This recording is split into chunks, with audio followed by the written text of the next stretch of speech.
Hey guys, how you doing? This is Manga, etc. and I'm here today to bring you the review for One Piece episode 1038. Not the most exciting of episodes, but it is what it is. We can't expect every episode to be a banger, but let's just talk about what we get within this episode, how I felt about it, give you the review, the rating, then, call it a review, as we do.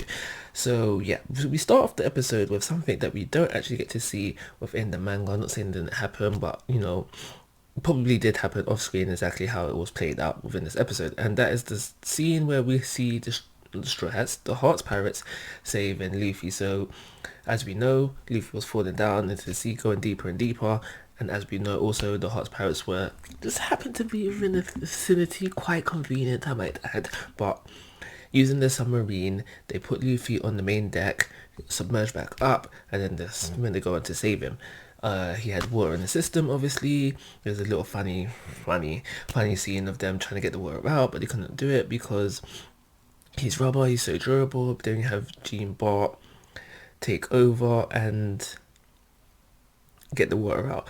Basically, when it comes to everything with the Hearts Pirates within this episode and them saving Luffy, it really just dawned on me. The first thing that came to mind was one. Where is Beppo? Where is Beppo? Because the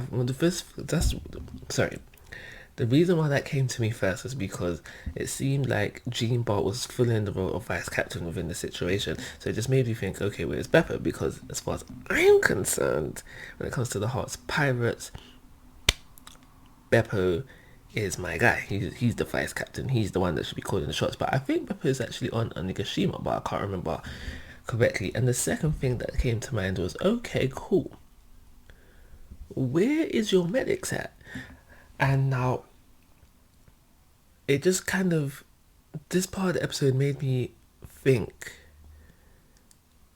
is Law the only medic on that ship? And I think that shouldn't be the case. There should be some like nurses, if you will. But I also was under the impression, because Law was a doctor and the captain, I kind of felt like it was kind of like a mandatory thing for all Hearts Pirates to have at least basic first aid under their belt, so to say, on that, just be able to deal with minor medical situations. That was kind of my own headcanon, but this episode made it seem like that was not the case. So after that, what did we have? Okay, so Nami, Usopp, and Otama and Zeus take out Ulti in this episode. I'm pretty sure she's taken out for good this time, and this bit of the episode is really just to showcase the new and improved climb attack. And now, I've said it previously, not a fan of Nami having Zeus in her arsenal, but it is what it is. It kind of made me wish, this episode kind of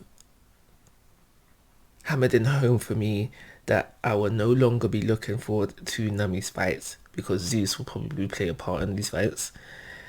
But yeah, like again, it is what it is. But this episode shows you that Nami can now be more, is the word versatile I'm looking for, in her lightning attacks, because previously she couldn't control where the lightning struck, but now because of Zeus, she can kind of hit one place and then have him divert to other places.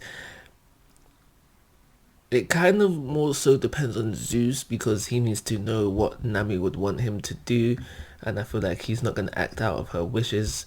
So, but there is more versatility, because previously Nami stated like she was not willing to attack because she was scared she would hit Otama as well. So there is more versatility in the attack, so that's a good thing. So after that, shortly after, we have Otama set her commands on is it the gifters? Yeah, the gifters, I think it is. But set her command, basically increasing the numbers of allies and decreasing the number of enemies. I've said previously, not a fan of Otama just turn it up here like that. So whoa, I've said my piece on that already. I'm not going to go into it again. But the numbers have changed now, more so in our favor. Not quite in our favor just yet, but more so in our favor. We have more allies than we did enemies. at this point in the game. So what else happened? There's that scene with Momo and what's her name? Shinobu. Again, this isn't something that was shown within the manga, but we see what happens when they fall off the cliff. Fair enough. And I think the last thing to talk about is the end of the episode. Of course, the end of the episode, where we have the battle start to take place between Kaido and Yamato. And now, although they only clash, and when you say it like that, it's like, okay, nothing special there. But visually, that was very beautiful to see. It was very nicely done, and that alone got me a little bit hyped for the fight to come, because the fight to come is pretty good. And if they're going all out in animation just for that clash with the things to come, it should be a very good fight visually as well. So yeah, that's everything I've got to say about this episode.